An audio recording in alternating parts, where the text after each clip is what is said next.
बिस्मिल्लाहिर्रहमानिर्रहीम। अस्सलाम वालेकुम नादरीन, आप यूट्यूब चैनल देख रहे हैं। मैं इमरान खान हूँ। नादरीन, खित्ते की सूरत-ए-हाल बहुत तेज़ी से आगे की तरफ बढ़ रही है। रोज़ाना की बुनियाद पे डेवलपमेंट्स हो रही हैं और पाकिस्तान में कन्फ्यूजन है।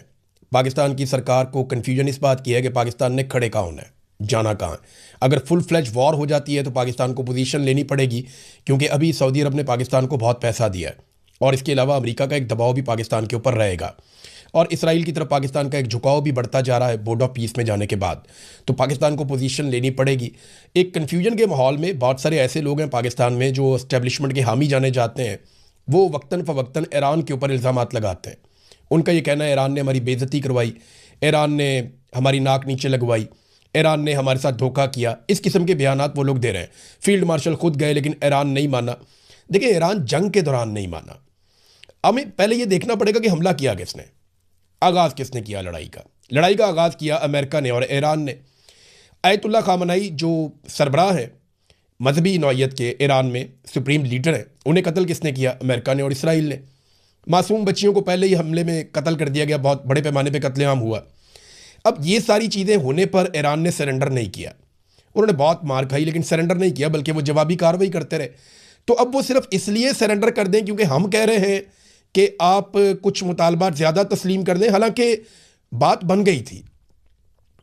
और ये जो बात बन गई थी इसकी गवाही पाकिस्तान के अंदर अब बहुत सारे सहाफ़ी आहिस्ता आहिस्ता देना शुरू हो गए हैं। जो पहले बोलने से डरते थे उन्हें भी अब ज़ुबान लग गई है। और अमेरिकन मीडिया खुद बता रहा है कि ये बात बन गई थी कि ईरान आबना हुर्मुज़ को खोल रहा था इस शर्त पे कि अमेरिका नाकाबंदी फौरी तौर पे ख़त्म कर देगा और बाकी चीज़ें मुज़ाकरात में जाकर तय हो जाएंगी।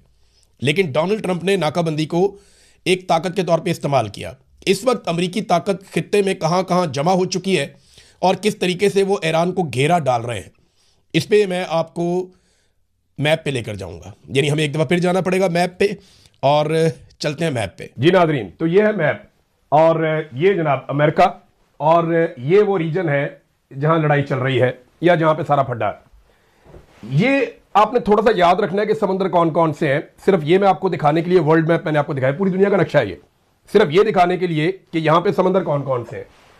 इसे कहते हैं पर्शियन सी। ये समंदर जो है ना, ये अरब ममालिक और ईरान के बीच में। ये अरेबियन सी है, ये इंडिया और पाकिस्तान के सामने, ओमान के सामने ये वाला है। इसे गल्फ ऑफ ओमान भी कहते हैं, लेकिन ये इंडियन सी है।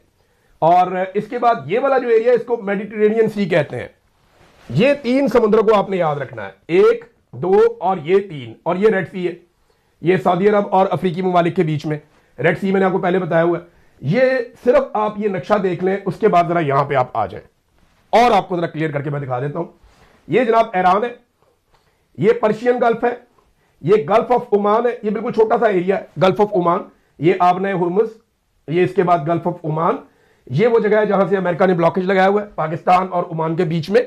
और ये वाला जो समुद्र का बड़ा हिस्सा है, ये अरेबियन सी भी इसको कहते हैं, इंडियन ओशियन भी इसको कहते हैं। तो ये एरिया अलग है। ये रेड सी है, यहां से नीचे से ये आपको बाबे मंदब नजर आ रहा है, यमन के बिल्कुल साथ, अफ्रीका और गल्फ ममालिक के बीच में, खलीजी ममालिक और अफ्रीका के बीच में, यमन और जबूती के किनारे पे ये एक बीच में एक एरिया है जिसको आप कहते हैं, ये मैंने आपको निशान लगा दिया, ये वाला एरिया, इसको आप कहते हैं बाबे मंदब। ये साथ आगे शुरू होता है रेड सी, और ये सारा वो मेडिटेरेनियन सी है जो जाके यूरोपीय ममालिक के साथ लगता है। यूरोपीय ममालिक उस तरफ आते हैं, यहां ऊपर तुर्की है, नीचे मिस्र है, ये शाम है और ये इसराइल है और गजा भी वहीं पे है। अब आ जाए उस फाइनल मैप की तरफ जो सारी हकीकत बता रहा है। ये देखें आप, इस वक्त जो लेटेस्ट सूरत हाल है वो ये है कि अमेरिका के जहाज कहां कहां पहुंच गए और किस किस जगह पे अमेरिका के अड्डे मौजूद है। ये जी अरेबियन सी या इंडियन ओशियन, एक अमेरिकी बहरी जहाजों का जो अड्डा है वो यहां पे है। वो यहां पे इन्होंने बना लिया समंदर के अंदर, और यहां पे इन्होंने अपनी फौजी ताकत इकट्ठी कर ली है अरेबियन सी के अंदर या इंडियन ओशियन के अंदर। और ये ईरान का ये वाला एरिया यहां से इन्होंने कंट्रोल किया। दूसरा, अरब ममालिक को क्रॉस करें तो यहां पे रेड सी आ जाता है, मैंने आपको पहले दिखाया था। एक अमेरिकी बहरी बेड़ा वो ये यहां पे इन्होंने पहुंचा दिया, यहां पे आके खड़ा है। और अब जो अमेरिकी बेड़ा एक और आया पैसिफिक ओशियन से निकल के, वो यहां पहुंच गया। ये इसराइल की बैक साइड पे, यहां पे मेडिटेरेनियन सी के अंदर इनका एक बेड़ा पहुंच गया। तो ये तीन तरफ से इन्होंने ईरान को घेरा डाला इस वक्त तक। अगर लड़ाई हो जाती है और लड़ाई बढ़ जाती है, पाकिस्तान इस वक्त कंफ्यूज है, पाकिस्तान कहां खड़ा होगा। लेकिन पाकिस्तान के अंदर मिलिट्री एस्टेब्लिशमेंट के जो करीबी अकाउंट्स हैं या जो करीबी लोग हैं, वो सोशल मीडिया पे ये बात करना शुरू हो गए कि ईरान ने ज्यादती की है। ये पहले भी कर रहे थे और पहले कुछ मैसेजेस भी मिलिट्री एस्टेब्लिशमेंट के लोगों की जानिब से या डायरेक्ट उनकी जानिब से सहाफियों को भिजवाए गए थे, जिसमें कहा गया था कि ईरान की मजम्मत शुरू करो। तो हमें यह पता है कि जिस वक्त सऊदी अरब दबाव डालेगा, क्योंकि बहुत पैसा दिया सऊदी अरब ने, तो पाकिस्तान को पोजीशन लेनी पड़ेगी। तो ये एक और साइड हो सकती है जहां से कुछ दबाव ईरान के ऊपर बढ़ाया जा सके, लेकिन पाकिस्तान नहीं भी करेगा तो पाकिस्तान को करना पड़ेगा। वजह यह है कि सऊदी अरब और सऊदी अरब का पैसा, अभी हमने यूएई का पैसा वापस किया, सऊदी अरब से लेके वापस किया, यहां से पैसा लिया, यहां पे वापस कर दिया। हमारा इसमें कोई कमाल नहीं है, हमारे ऊपर पैसा उतना ही चढ़ा हुआ है, शायद उससे ज्यादा चढ़ गया है, क्योंकि और कर्जा भी हम लेते चले जा रहे हैं।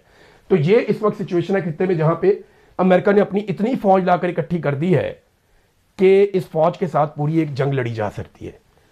पहले इस रीजन में अमेरिका ने कभी इतनी ताकत इकट्ठी नहीं की जितनी अब की है। वापस चलते हैं मेन स्टूडियो में। तो नादरीन, आपने देख लिया मैप के जरिए से कि सूरत इस वक्त क्या है और मशरिक वस्ता में ईरान को कैसे घेरा पड़ा हुआ है। अब ईरान इस घेरे को कैसे तोड़ता है, उसके पास भी बहुत सारे ऑप्शन हैं, उसके अपने इत्तेहादी हैं, उसका अपना एक तरीकाकार है चीज़ों को डील करने का, और उसके हथियारों की नौइयत भी थोड़ी सी मुख्तलिफ है। डोनाल्ड ट्रंप के लिए एक बड़ा चैलेंज और खड़ा हो गया है। ट्रंप को जंग जारी रखने के लिए कांग्रेस की मंजूरी लेने में एक हफ्ता बाकी है। देखें, जब भी कभी कोई जंग शुरू होती है तो अमेरिकी सदर बगैर इजाज़त के कोई जंग शुरू तो कर सकता है, लेकिन उसके लिए लाजमी है कि वो 60 दिन में कांग्रेस से उसकी इजाज़त ले या उसकी मंजूरी ले। अब कांग्रेस से मंजूरी लेने के लिए बाकी बच गया एक हफ्ता। तो डोनाल्ड ट्रंप को अमेरिकी आइन के तहत ये जो है वो, यानी वॉर पावर रेजोल्यूशन जो है, ये एक अमेरिकी आइन है, कानून है, उसके तहत अमेरिकी सदर को अब ये इजाज़त लेनी पड़ेगी और उसको हमायत दरकार होगी कांग्रेस की। एक हफ्ता बाकी है। डोनाल्ड ट्रंप के नंबर तो ठीक है, लेकिन बहुत थोड़े मार्जिन के साथ। अब अगर डोनाल्ड ट्रंप के रास्ते में रुकावट आ जाती है और कुछ लोग डोनाल्ड ट्रंप के खिलाफ हो जाते हैं, इसराइल की लॉबिंग बहुत अच्छी है अमेरिका में, वो कंट्रोल करते हैं अमेरिकन सिस्टम को, ये अमेरिकन खुद कहते हैं, तो उम्मीद है कि डोनाल्ड ट्रंप मंजूरी लेने में कामयाब हो जाएगा। लेकिन अगर डोनाल्ड ट्रंप को ये मंजूरी नहीं मिलती, ये एक संगे मील है जिसको अबूर करना होगा। अगर ये इतना आसान होता तो डोनाल्ड ट्रंप बहुत पहले कर चुके होते। अब उन्हें क्योंकि आखिरी वक्त में ये करना है, तो ये भी एक डोनाल्ड ट्रंप के लिए बड़ा चैलेंज है कि वो इसको कैसे पूरा करते हैं। इसराइल ने बहरहाल ऐलान कर दिया है कि वो सिर्फ अमेरिका के इशारे का इंतज़ार कर रहा है और वो बड़ी तबाही फैला सकता है। इसराइली वज़ीर दिफा का जो स्टेटमेंट है वो ये है कि अमेरिका की इजाज़त मिलते ही खामनाई के पूरे ख़ानदान को हम ख़त्म कर देंगे। आयतुल्ला खामनाई किस हालत में है इस वक्त? आयतुल्ला अली खामनाई तो शहीद हो गए हैं, जो मुज्तबा खामनाई है वो किस हालत में है ये मैं आपको बताता हूँ आगे चलकर। लेकिन इसराइल ने एक बार फिर ईरान को संगीन नताइज भुगतने की धमकी देते हुए अपनी अमेरिका के साथ दोस्ती का भी इजहार किया है। उन्होंने कहा जी कि अमेरिका ने अगर हमें कहा, ये वज़ीर दिफा है इसराइल का, उसने कहा कि ईरान के खिलाफ दोबारा जंग शुरू करने के लिए मुकम्मल तौर पर तैयार हो चुके हैं, सिर्फ अमेरिका के ग्रीन सिग्नल का इंतज़ार है। ईरान को तारीकी और पत्थर के दौर में हम धकेल देंगे और आयतुल्ला मुज्तबा खामनाई के पूरे ख़ानदान को इस मरतबा ख़त्म कर देंगे। हालांकि पहले ही ये ख़ानदान आधा कत्ल हो चुका है, ज़्यादातर लोग इस ख़ानदान के जो मुज्तबा खामनाई से जुड़े हैं वो शहीद हो चुके हैं। बाकी जो लोग बचे हैं उनमें मुज्तबा खामनाई है। उनकी अपनी सूरत हाल क्या है, इस पर मुख्तलिफ मीडिया रिपोर्ट्स आती रहती हैं। जो एक रिपोर्ट मुज्तबा खामनाई की सेहत के हवाले से आई, ये ईरान में से जो रिपोर्ट आई है वो ये बताती है, ईरानी अहदेदार को कोट किया गया है कि सुप्रीम लीडर शदीद ज़ख्मी है मगर होश में है। कासिदों के ज़रिए से वो पैगाम रसानी भी उनकी जारी है। ये ईरानी मीडिया को या ईरानी अहदेदार को कोट किया गया है और अमरीकी इदारे में कोट किया गया है। अमरीकी अखबार न्यूयॉर्क टाइम ने दावा किया है कि ईरानी सुप्रीम लीडर ज़हनी तौर पे पूरी तरह मुतहर्रिक हैं और मजबूत हैं और बाखबर हैं, लेकिन मुल्क के अहम फैसले अमनन पासदारान इनकलाब के आला कमांडरों के एक ग्रुप के ज़रिए किए जा रहे हैं। हाँ, ये है कि वो अपनी पैगामात जो है वो पहुँचाते रहते हैं।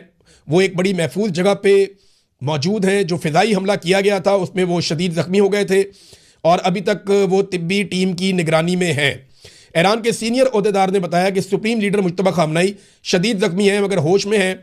उन तक पैगामात हाथ से लिख कर जा रहे हैं और वापस वहीं से तहरीरी तौर पे उनके जवाबात भी आ रहे हैं।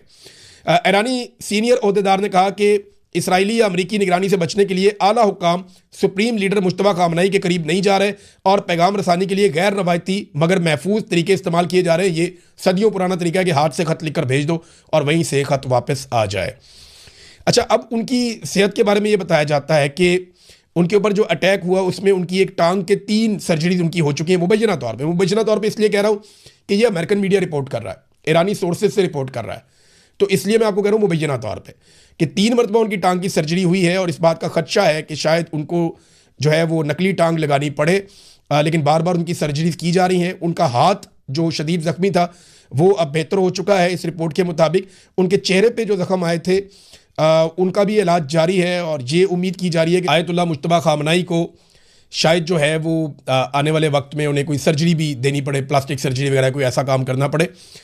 बहरहाल उनका अपना एक स्टेटमेंट भी आया है, मुज्तबा खामनाई का एक स्टेटमेंट जारी भी किया गया है और वो जो स्टेटमेंट है वो क्या कह रहा है, हम वतनों के दरमियान पैदा होने वाले गैर मामूली इत्तेहाद की बदौलत दुश्मन की सफ़ों में दरार पड़ गई है। इस नेमत के अमली शुक्राने के साथ ये हमांगी मजीद अजीम और फौलादी बन गई है और दुश्मन मजीद बदहाल और कमज़ोर होंगे। दुश्मन की मीडिया कार्रवाइयाँ लोगों के जहनों और नफ्सियात को निशाना बनाकर कौमी इत्तेहाद और सलामती को नुकसान पहुँचाने का इरादा रखती हैं। दुआ है कि हमारी गफलत इस नापाक इरादे को पाया तकमील तक ना पहुँचने दे, यानी हम कोई ऐसी गफलत ना करें जिससे दुश्मनों का इरादा कामयाब हो जाए। तो ये आयतुल्लाह मुज्तबा खामनाई का एक ईरानी कौम के नाम पैगाम आया। डोनाल्ड ट्रंप से कुछ सवाल भी किए गए मीडिया की जानिब से। एक सवाल उनसे ये पूछा गया कि क्या आप ईरान के खिलाफ एटमी हथियार इस्तेमाल करेंगे। हालांकि इससे पहले खबर आ चुकी है कि डोनाल्ड ट्रंप ने एक मौके पर एटमी कोड्स मांगे थे, इसकी तस्दीक तो नहीं हुई, लेकिन ये दावा किया गया अमेरिका में कि एटमी कोड्स उन्होंने मांगे तो उनको इनकार कर दिया गया। लेकिन ट्रंप ने कहा यह अहमकाना सवाल है, बिल्कुल मैं ऐसा नहीं करूँगा, रवायती हथियारों से हमने ईरान को तबाह कर दिया है तो हमें दूसरे हथियारों की ज़रूरत नहीं है। ये डोनाल्ड ट्रंप ने स्टेटमेंट दिया। फिर डोनाल्ड ट्रंप ने एक और बात की है, उनसे सवाल किया गया कि आप कब तक ईरान का इंतज़ार कर सकते हैं, कितनी देर आप ईरान के जवाब का या मुआहदे का इंतज़ार करेंगे। तो डोनाल्ड ट्रंप ने कहा जनाब हमारे पास तो बहुत वक्त है, वक्त तो ईरान के पास नहीं है। फिर उसने कहा मुझे कोई जल्दी भी नहीं है। फिर डोनाल्ड ट्रंप ने कहा जी कि वियतनाम की लड़ाई 18 साल चलती रही है, इराक की लड़ाई का उन्होंने हवाला दिया, उन्होंने बहुत सारी और लड़ाइयों का हवाला दिया, कोई लड़ाई 7 साल चली, कोई 14 साल चली, कोई 18 साल चली, तो अभी तो 6 हफ्ते हुए हैं और मुझे कोई जल्दी नहीं है। और क्योंकि देखिए सहाफ़ी बार बार ये इसलिए पूछते हैं कि यूरोप के ऊपर प्रेशर बढ़ रहा है, एशिया के ऊपर प्रेशर बढ़ रहा है, अफ्रीका के ऊपर प्रेशर बढ़ रहा है। बहुत सारे ममालिक हैं जिनकी इकॉनमी जुड़ी हुई है इस रीजन के साथ, आबना हुर्मुज़ के साथ, वो सारे ममालिक मुतासर हो रहे हैं और ट्रंप साहब अपने हथियार वहाँ पे पहुँचा रहे हैं और ईरान भी अपने हथियारों की तैयारी कर रहा है। अब वहाँ से रिपोर्टें आती हैं ईरान में से और अमेरिकन मीडिया भी रिपोर्टें देता है कि ईरान के आधे से ज़्यादा हथियार अभी महफूज हैं और वो उन्हें चला सकता है। दूसरी जानिब अमेरिका के अंदर एक नई बहस शुरू हो गई। ये वॉल स्ट्रीट जर्नल ने खबर दी है। खबर ये कहती है कि ट्रंप की इंतजामिया बड़ी तेज़ी से इस बात का तखमीना लगा रही है, जो वाइट हाउस है वो इस बात का तखमीना लगा रहा है बड़ी तेज़ी से कि अगर चीन ने इस वक्त ताइवान पे कब्जे की कोशिश की या चाइना इस वक्त ताइवान पे कब्जा करता है तो अमेरिका क्या मुकम्मल तौर पे ताइवान का दिफा कर पाएगा। क्योंकि रिपोर्ट्स के मुताबिक अमेरिका अपने जो टॉम हाक मिसाइल्स हैं उनमें से 1000 से ज़्यादा इस्तेमाल कर चुका है। 1500 से 2000 के बीच में एयर डिफेंस मिसाइल भी अमेरिका अपने फायर कर चुका है और इनकी बहाली में सालों लग सकते हैं। अमेरिका ने अभी दिफाई कंपनियों के साथ मुआहदा किया है जिसमें 4 से 5 साल में उन्हें बड़े पैमाने पर यानी 4300 मिसाइल मजीद बनाकर दिए जाएंगे, जिनमें क्रूज मिसाइल भी हैं, दीगर मिसाइल भी हैं। अमेरिका के लिए एक प्रॉब्लम यह है कि अगर दुनिया में अब कोई नया फड्डा हो जाता है या कोई और ऐसी जंग छिड़ जाती है जिसमें अमेरिका को जाना पड़ जाए तो अमेरिका के पास हथियारों का जखीरा कितना ज़्यादा है। ये 6-7 हफ्तों में अमेरिका ने इतने हथियार चला दिए ईरान के खिलाफ, इतना बारूद फूंक दिया है कि अब उनके पास आधी कैपेसिटी बाकी है। ये अमेरिकन मीडिया की और अमेरिकन इदारों की रिपोर्टें हैं। अब इस कैपेसिटी के साथ अगर वो दोबारा ईरान से लड़ते हैं तो लाजमी बात है कि ये जखीरा मजीद कम हो जाएगा और इसकी भरवाई में सालों लग जाएंगे। तो फिर चाइना या रशिया कोई और एडवेंचर करते हैं तो अमेरिका उस एडवेंचर से कैसे निपटेगा, ये एक अजीब सूरत हाल है अमेरिका के लिए। प्रोपेगेंडा वॉर नादरीन साथ साथ जारी है और कालीबाफ का इस्तीफ़ा छाप दिया गया, यानी ये दावा किया गया अमेरिकी मीडिया में, इसराइली मीडिया में कि कालीबाफ ने, जो ईरानी स्पीकर हैं और मुज़ाकराती कमेटी के हेड हैं, ये दावा किया गया कि उन्होंने इस्तीफ़ा दे दिया है और वो मुज़ाकराती कमेटी के हेड नहीं है। लेकिन बाद में ईरान से इसके ऊपर तरदीद भी आ गई। ईरान ने यह भी कहा कि हमारे आपस में अंदरूनी तौर पे किसी किस्म के कोई इख्तलाफात नहीं है। ये इख्तलाफात अमेरिका में हैं लेकिन हमारे अंदर कोई इख्तलाफात नहीं है और ऐसे मौके पर ही इख्तलाफात के हवाले से आयतुल्लाह मुज्तबा खामनाई का भी एक स्टेटमेंट आ गया जो मैंने आपको पढ़ के सुना दिया। डोनाल्ड ट्रंप ने एक ऑर्डर दिया है जहां से ये लड़ाई दोबारा ट्रिगर हो सकती है। ये ऑर्डर क्या है? डोनाल्ड ट्रंप ने वो कश्तियां तबाह करने का हुक्म दे दिया। अच्छा, कश्तियां जब मैं आपको कहता हूं तो ये ऐसा नहीं है कि छोटी छोटी चप्पुओं वाली कश्तियां हैं, ये अच्छे खासे क्रूज हैं, बड़े जहाज हैं। तो डोनाल्ड ट्रंप ने कहा जनाब कि वो जहाज या कश्तियां तबाह कर दिए जाएं जो आपने हुरमत में बारूदी सुरंगें बिछा रहे हैं। अब बारूदी सुरंगें बिछाने के नाम के ऊपर आप किसी भी जहाज को जब निशाना बनाएंगे तो लड़ाई ट्रिगर कर जाएगी, लड़ाई बढ़ जाएगी। और ये अब ऐसा लगता है कि लड़ाई दोबारा शुरू होने की जो वजह बनेगा वो आपने हुरमुज़ ही बनेगा। और मैं आपको पहले ही मैप दिखा चुका हूं कि अमेरिका ने किस तरीके से इस पूरे रीजन को कब्जे में लिया है। और मैंने आपको ये सिचुएशन भी बता दी है कि पाकिस्तान का रोल कैसे इंपॉर्टेंट हो सकता है इन केस कि पाकिस्तान को सऊदी अरब के साथ किया हुआ अपना मुआहदा पूरा करना पड़ जाए। नाज़रीन, अब पाकिस्तान के अंदर क्योंकि पाकिस्तान की बात हुई है तो ज़रा यहाँ पे भी आ जाते हैं। हालात ये पैदा हो गए हैं कि पाकिस्तान पेट्रोल के बाद अब दुनिया का ऐसा मुल्क बन गया जो बिजली भी सबसे महंगी बेच रहा है। यहाँ पे शाकिर एवान साहब ने कमाल तरीके से एक्सपोज किया है मौजूदा हुकूमत को, सबसे शानदार काम कर रहे हैं। बल्कि लोग उन्हें अपने बिल भिजवा रहे हैं, पुराने भी नए भी, और वो तकाबली जायदा कर करके लगाए जा रहे हैं। यहाँ पे शाकिर एवान साहब ने एक बिल शेयर किया। और मैं एक बात याद रखिएगा, इमरान खान साहब की हुकूमत आ जाए और इस तरह का बिल आ जाए तो आपने मुझे नहीं कहना कि भाई अब तुम ये बात क्यों नहीं करते। मैं इसलिए ये बात कर रहा हूं कि ये किया कराया नवाज शरीफ का है। ये नवाज शरीफ ने, शहबाज शरीफ ने और पीपल्स पार्टी ने मिलकर आईपीपीज लेकर आए।